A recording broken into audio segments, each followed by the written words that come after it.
Coach, you talked about this being a sloppy game, a typical set. Oh, the bros reunited. Good work, baby. Yes, sir. Yeah. Get in here, man. Get over Eric, here. come here. Congratulations, brother. Thank you very much. Hey, way to play. Appreciate you. How? Congratulations. How you doing, Coach? Nice to see you.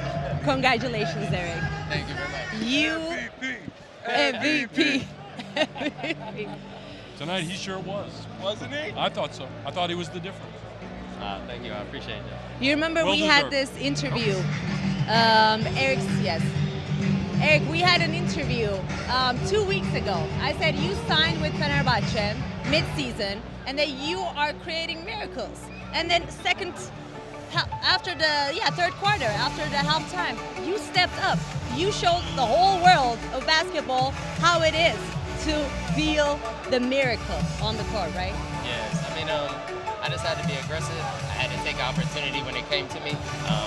My brother and my wife told me to be aggressive. Believe in yourself, trust in what you do, and the little halftime text reminds you. So it's a little fuel in my fire right there. I got to say, it's not the first time he's done it. Maybe on this particular stage, at this particular level, but he's been doing that kind of stuff all his career, so it didn't surprise me. CJ, man, it's time to interview your brother. This is your spot right now. Come on. Yeah, I mean, the game gets off to a great start, you know, collectively as a team, right? Devon Hall's playing well. He's knocking down shots. You guys are moving the ball. What was your mentality and mindset to start the third quarter and to finish the game? At the beginning of the game, I seen a lot of traps defensively, hard hedges. I expected it because I played, 3 years without him, and he knows what I'm capable of. And there wasn't really many opportunities, so I said, I'm gonna get in the paint, I'm gonna create, I'm gonna get guys going, I'm gonna be patient. Don't force it. You're a veteran. You don't have to be thirsty. And then in the second half, I said, okay, now I opened up the defense. I showed I could pass. I think now there's gonna be opportunities for me, especially with Fenerbahçe hitting threes from outside, Devon Hall. I knew there would be a moment for me as well. Late shot clock. It's winding down. You're in the backyard. 3, 2, 1. I'm so glad you went to the sidestep and didn't take the tough two. Thank you for shooting 3. What was your thought process as you step back to the right instead of the left? People don't know. He got a step back left, but he also has a step back right. Yeah, I was thinking about when you told me to stop shooting a contested 3 right in front of the big guy, but I have a quick release, long arms, and I like that shot. And I did it on accident one time on Gabriel, and I missed it, and I said, okay, I'm not gonna make that mistake again. Osman's 6'8", 6'9", so let me get a little space and get to my spot. And I was kind of glad that Wade got denied because it opened up an opportunity for me to play one-on-one. I said, yes, thank you. I was asking CJ, I was asking him, I was like, who taught who that move? Oh, man. You said you taught him.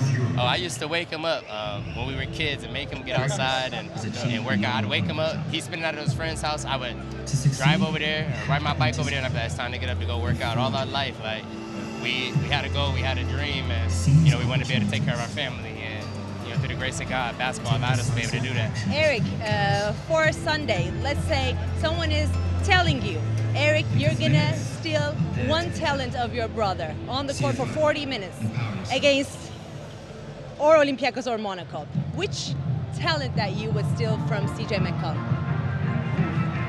I'm gonna say his ability to create space out anywhere. He can be in a phone booth. He's gonna get to where he gotta go. He can get left, he can get right. He can shoot step backs, he can shoot the ISO. His ability to create anything, I would take that. It wouldn't hurt to be 6'4" instead of 6'2", but. All right, I think it's fair enough. You got to remember, that's a lot of talent to take from, so you can't really go wrong when he chooses from this guy. Eric, thank you so much. You have some interviews to do, so you can leave, but CJ, you can stay if you like our living room here. Okay. I have nothing else to do. The job is done for the day. Okay, perfect. All right, thanks for having me. Thank I appreciate you, you Eric, guys. and congratulations. Good luck. Thank you. Oh, don't leave me hanging on TV. You just leave me hanging on TV. Congratulations. Here we go. You're just saving the best for last. I knew it. It's fast-paced in the States. I'd say there's more physicality in Europe in terms of them letting you play, especially on the road. Obviously, once the playoff starts in the NBA, it's a different game. But I'd say spacing, pace, and then the skill level and the skill setup, the 4s and 5s in Europe, they all can shoot, they all can dribble, they all can pass, they all make great plays. I think that's the difference. Devon Hall is with us. Devin, welcome, congratulations, congratulations. People were calling X Factor, X Factor. No, he's a factor of this game and the win. So you're going to final right now. And how do you evaluate tonight's game? No, obviously it's a very good team, reigning champion. So we wanted to come out and be aggressive on both ends of the floor. So I think we did a good job of that and then trusting guys down the stretch. What'd you have? You had 8 points in the first quarter, I think. Was that something that you kind of knew or were game planning for, or did that just come to you and you took your shots as they came? I think you just got to feel the game, being aggressive on each pick and roll, and staying with it. Obviously, when some shots go in, you feel better about yourself, and you have more confidence with getting started early. So, just being aggressive. Coach, as a legendary coach, what would you like to ask Devon Hall from your side? When can I sign him to my next team? I appreciate that, Coach. And that McCollum guy, too. Okay. And CJ. You know what? Both brothers. Both brothers. Oh, okay. So you picked 3.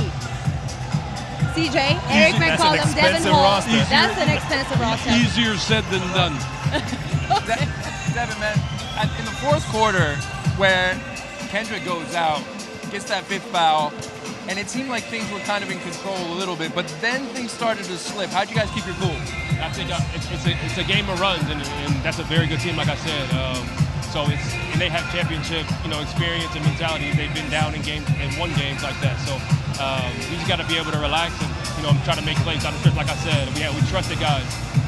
I need these stats again because I threw them away earlier, but I need them now. Nigel, 7 points, 3 rebounds. That speaks to the rest of the team, doesn't it? You guys don't always need him. Like last year, that was the case. This year, it ain't the case. No, I think it speaks to the depth of the roster. And then, like I said, trusting guys. You got to be able to, like Eric, coming in the third, and we don't ask Eric to be anybody but himself. He scored a ball. Yeah, and then, of course, he found all the shots over Kendrick Nunn. So, CJ, what do you think about his performance, Devon Hall, overall? He was huge on defense, but now we're seeing offensive side and miracles from Devon Hall.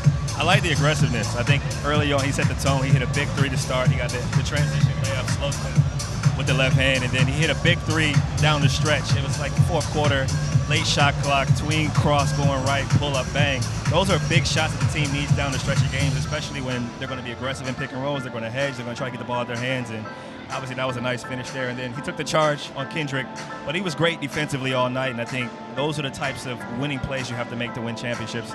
We all remember the big 3, but defensively he was also key. Devin, in a building full, not full of Greek fans, but majority Greek fans, your guys were the loudest. Fener fans were the loudest out here. Give it up for them a little bit. Exactly. No, so we've got some of the best fans in the world, and I'm happy that they'll be able to come out here and support us, and we hope they'll be big for us on Sunday as well. Coach, I mean, you've been in this situation before. You know what it's like, especially late in the game, when you feel like things are kind of slipping away like that. What do you tell your team? And I don't know if Sada's told you guys what to do or how to handle it. I think the key thing for teams and for players is to depend on their habits, things that they're doing on a daily basis, whether it be on an individual level or on a team level. You have a good degree of confidence in being able to execute on both ends of the floor because you've done it and you do it in practice, and good coaching comes from making it harder in practice than even in the game because that's what you want. Now, it's a little different in the league, in the NBA, because you don't get to practice like you do in the EuroLeague or the European game because the season is longer, there's a few more days in between, and practices are a little bit more game-like. So the teams that practice and create habits in a positive and a consistent way generally know how to handle the key moments like you saw from Fener tonight. What's Sada say to you guys? Kind of in the But Dave, before you ask this question, we have to go to Shadas. Shadas, where we got Sada? No. Come on, he's right over here. Come on. He's coming. We don't have to go. Since when is Coach Shot? Huh? 2 or 3 sets and then we go. Let's switch. I don't know. I got better stuff going on right now. Oh, baby, we just got a little, we just took a swipe from Sada. I thought we had to go there. Get out of here, man. Go celebrate. I appreciate it. Congrats, man. Good luck, son. Devin, congratulations again. Huge win, huge performance from you. So I just told CJ, you know, Dion Bodiroga. Hello, everybody. take my seat. I know expected me. Hey, Come on, man. Come on. no, take you a gotta seat take, right you here. gotta take my seat. Take a seat right here. Come here. And Tarek Biberovic is with us right now. With the fans. He's showing love to the fans and receiving love from the fans. Somebody on this table had you as one of the X factors of today, and I'm looking right at her right there. What is this? This is a, Can you hear? Can you hear me right now? I can hear you. Okay, perfect. This is for that. You can hear, if you But you're put- very loud right now. Okay. Okay, Tarek, I'm so sorry. No, sir, how are you? Congratulations, man. Great to see you. It's really nice to see you here. Dane, me and my friend Vasiliki, who thought Panathinaikos would be on the finals, we did this interview with you. You remember, Tarek? And I was telling that Fenerbahçe will win, and you said, of course, you know, I picked Fenerbahçe, and then you picked Monaco also from the other side. He picked the same teams that I picked, Coach. I thought you were going to say I picked the same teams as Coach picked, so I was going to say you see basketball IQ. You know, it's great to see. It's great to see this young man succeed in the way that he succeeded because, you know, he started so young at the EuroLeague level, and you know, he worked his way up. Even though, again, he's still I don't want to say kid because he plays like a man, but he's still very young in the game. But he didn't start at the top. You know, now he is because of the way he works, because of the effort that he gives and the dedication he has for the game. Sky's the limit for this young man. Thank you, Coach. Thank you. Coach, you talk about growth, but what was the difference really kind of for you, obviously, and for the team from last year's Final Four against the same team to this year? Exactly, like from the last season, if we go back to season, they opened surprisingly a little aggressive the game. They were 12-0 in the first quarter. We were really surprised by the way they played, and there's a lot of, how can I say, like anger in you because you didn't open the way you're supposed to be. So basically you're preparing yourself, your mind throughout the whole season for the moment like this. Everything is summed up in one game, so you're trying to be the best version of yourself in this game, and I'm really happy for my teams and proud of them that we succeeded to do this in this game. Hopefully going to do the same thing in Sunday. I have a question to CJ, because I know, again, Tarek will never answer this. CJ, you think this gentleman right here next to you should stay in EuroLeague? Oh, that's tough. I think there's a lot that goes into coming to the States. You know, obviously, physically he's ready, his game is ready, but you know, comfort matters, right? You got to be comfortable. For my brother to come over here, he's leaving his family. For him to come to the States, he's leaving his family. So there's a lot that goes into that. But I think from a skill set standpoint, there's a reason why he was drafted, and there's a reason why NBA teams want him. So it's just a matter of when he feels like he's ready, but I'm sure he'll play in the NBA. And if he comes over soon, I'll play against him. Oh, but I didn't hear the last sentence. he said, can I say said no? if he comes over soon, then I'll get to play against him. And then he added this, also, he should stay in Fenerbahçe for the next season. Whatever makes him You're happy. adding something you didn't say. This is very wrong. So we know Audience who he knows it. picked earlier today. But wait, I have to say something. They understand him wrongly. You know, I love Fener and everything, and to be honest, I don't think about the NBA right now. I swear I don't think about the NBA. I thought all my managers and agents, I don't want to talk about this topic. This is the main goal, and everything we work for is going to sum up in 4 days. I don't want any distraction, to be honest, right now. We're going to talk about this up. Of course, that's why I didn't ask you that question, and I asked to CJ. Very, very political. Please do it for the coach. I know he shot to give you Nice to see you. Thank you for coming. My pleasure. Thank you for having me. Thank you. And lastly, before we close it, predictions. Let's start with you, Dane. Well, we already know yours, right? Olympiacos you already Monaco dropped game. that on the EuroLeague in French. I huh? said, and they attacked me. All the Greek fans attacked me. Oh, okay. It's okay. Attacking is healthy sometimes. You know my prediction is Monaco. Monaco. I think that we talked about it before this game. We talked about the key players and you know who are the difference makers. If there's one guy that's the player that can possibly take over a game, it, of course, is Mike James from Monaco. Although Olympiacos is the favorite, and I see them as winning the game, but you know with Mike, you never know he's gonna play. Right. He's going to play right, but he's going to play without a whole lot of conscience, and he can suddenly have a huge game like we've seen from CJ McCollum in the past, and just take over the game. So it'll be interesting.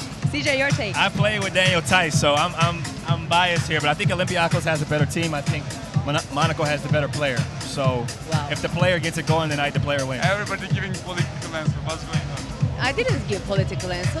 I think Olympiacos wins it tonight, but I think it's going to be a really good game. Oh, nonsense. Listen, I think we got the whole party in here, man. I came to crash the party. You're just in time for the predictions. There he is. There he is. We missed you. All right. I'm going to celebrate with my brother. Oh, had to go.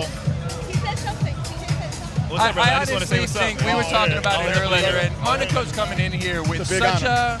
Monaco's coming in here and nobody's talking about him, and I think that's kind of not just in the back of their mind. That's right here. And they're going to come out looking to swing from the start. But I don't think it's going to be enough. I think Olympiacos, front to back, too talented, down the bench, starting five. Both of these teams that we're going to see are great defensive teams. Look at that. Is that Mike beautiful Batiste? right Yeah, there. it is, man. Is that the gift? One of the great ones. One of the great ones. Truly one of the great ones. So both of these teams have the capability to shut another team down. That's why you want to see if there's somebody that can suddenly take over the game, like a James, and maybe make a difference. But Olympiacos, I agree with CJ. My prediction was right. That's what Mike Batiste is team. telling me, so I'm super honored. But Absolutely. And you know what? We're going to let you go, my man. You stayed with us way long enough. Exactly. Thank you. Congratulations Nice on the talking to win. everybody. Coach, nice to see you. I'm right behind you. I got to go celebrate. We are on the final. Absolute madness right here, man. Thank you. Congratulations. Thank you so much. Big time game, man. so many things are happening right now, right here. But we have more to come after Olympiacos and Monaco game. So stay tuned. And this is an amazing ball that Mike Batiste just hit.